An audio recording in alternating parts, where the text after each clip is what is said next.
चलिए सीधा मुद्दे पर आते हैं।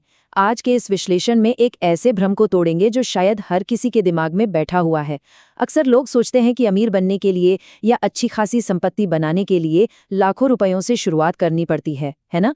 एक बड़ी नौकरी या किसी चमत्कार का इंतजार होता है कि चलो मोटा पैसा आएगा तब सेविंग शुरू करेंगे। लेकिन सच कहूं तो ये पुरानी धारणा पूरी तरह गलत है।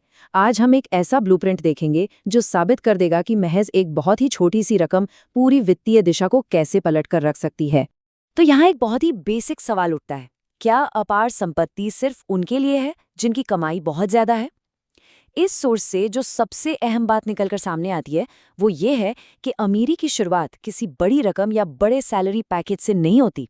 असल में ये पूरी तरह से इंसान के माइंडसेट और उसके बर्ताव के पैटर्न का खेल है। अगर कोई ये मानकर बैठा है कि कम सैलरी की वजह से बचत हो ही नहीं सकती, तो असल समस्या पैसों की कमी नहीं बल्कि वो सोच है। दुनिया के सबसे महान इन्वेस्टर्स में से एक वॉरेन बफेट की विचारधारा से प्रेरित ये कोट देखिए। ये एक बहुत ही गहरी बात कहता है।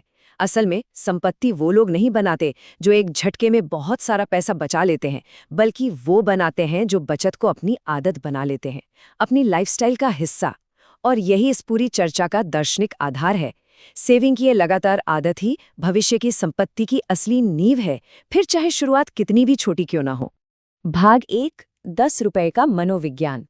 चलिए इस मानसिकता को थोड़ा और करीब से समझते हैं। आज के इस महंगाई के दौर में भला 10 रुपए में आता ही क्या है? सड़क किनारे की एक कटिंग चाय, कोई छोटा मोटा स्नैक, या फिर बस यूं ही बिना सोचे समझे किया गया कोई छुटकू सा खर्च। जब भी रोजमर्रा की जिंदगी में 10 रुपए चाय नाश्ते पर उड़ जाते हैं तो किसी को जरा भी वित्तीय दर्द नहीं होता है। मतलब रकम इतनी छोटी लगती है कि इस पर ध्यान तक नहीं जाता है। लेकिन मजे की बात देखिए, जैसे ही ये कहा जाए कि रोज 10 रुपए बचाने हैं तो तुरंत मन में शक पैदा होने लगता है कि यार इतने से क्या ही हो जाएगा।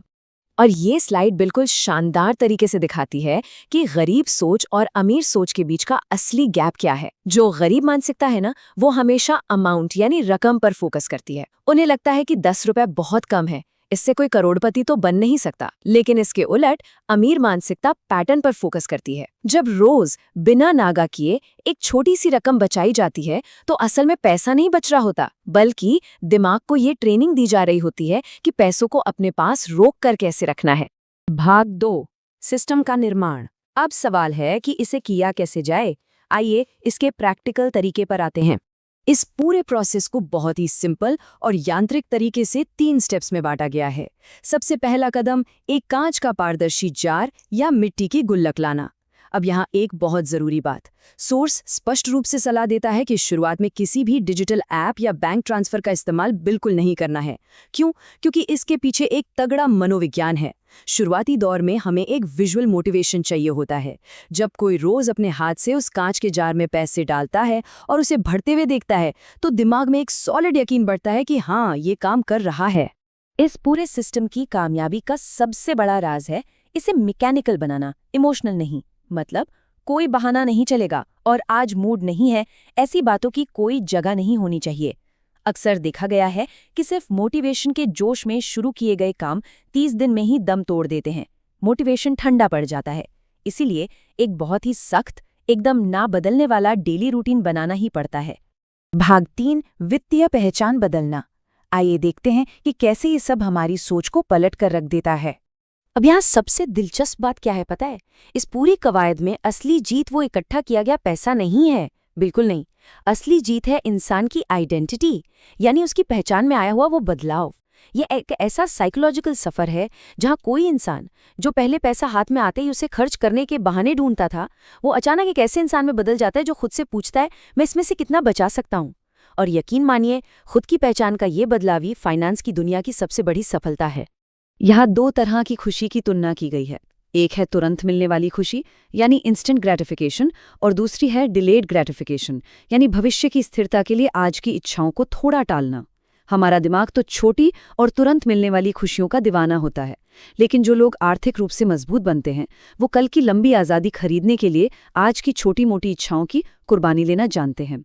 वो अपनी इच्छाओं को टालने की इस क्षमता को एक मनोवैज्ञानिक हथियार की तरह इस्तेमाल करते हैं। भाग 4, कंपाउंडिंग का जादू, मतलब जब पैसा खुद पैसा बनाने लगता है। महान वैज्ञानिक एल्बर्ट आइंस्टाइन ने कंपाउंडिंग को दुनिया का 8वां अजूबा कहा था। और बचत से लेके इन्वेस्टमेंट तक का सफर इसी बात पर टिका है। देखिए, अगर पैसा सिर्फ उस कांच के जार में पड़ा रहेगा तो महंगाई दीमक की तरह धीरे धीरे उसकी कीमत को कम कर देगी।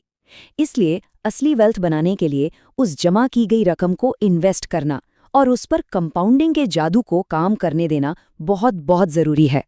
तो सबसे अहम बात यह है कि जब लगातार पूरे 1 साल तक बिना रुके रोज 10 रुपए बचाए जाते हैं तो 3,600 रुपए का एक माइलस्टोन पार होता है।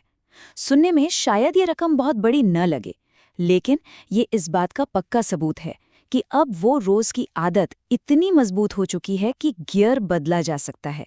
अब अगले और बड़े लेवल पर जाने का समय आ गया है। चलिए इसे थोड़ा आगे बढ़ाकर देखते हैं कि इसका गणित कैसे काम करता है।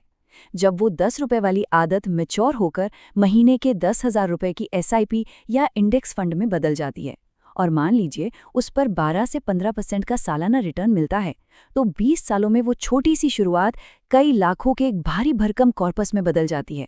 ये कोई जादू नहीं है, बल्कि टाइम और अनुशासन का एकदम साफ सुथरा गणित है। ये एक लाइन इस पूरे एनालिसिस का असली निचोड़ है। आदत संपत्ति बनाती है, वो शुरुआती 10 रुपए नहीं। इसमें घटनाओं के क्रम का बहुत बड़ा रोल है। सोर्स एक बहुत ही गहरी बात बताता है कि अक्सर परिवारों में इनकम तो बढ़ जाती है, लेकिन पैसों का स्ट्रेस कभी खत्म नहीं होता। क्यों? क्योंकि आदतें वही पुरानी रहती हैं।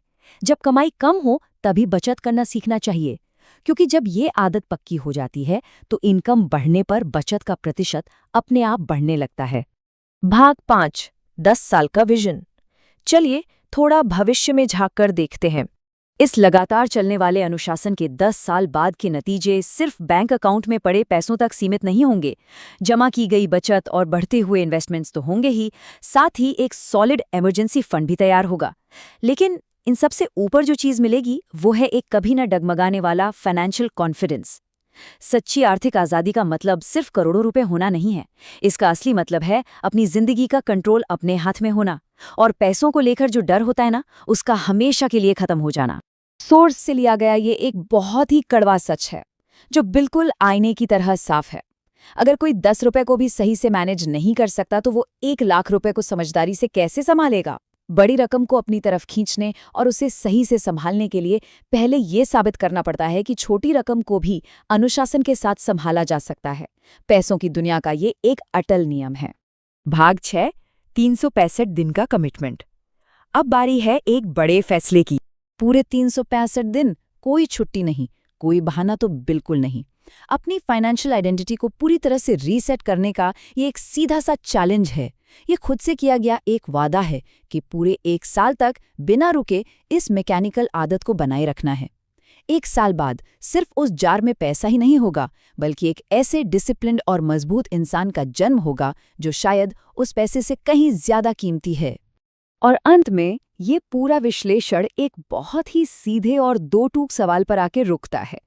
क्या आज के वो 10 रुपए ऐसे ही किसी गैर जरूरी चीज पर उड़ा दिए जाएंगे, या फिर उनका इस्तेमाल आने वाले कल की आज़ादी की नींव रखने के लिए होगा? ये एक ऐसा फैसला है जो आगे की पूरी जिंदगी की वित्तीय दिशा को आज बिल्कुल इसी वक्त तय कर सकता है।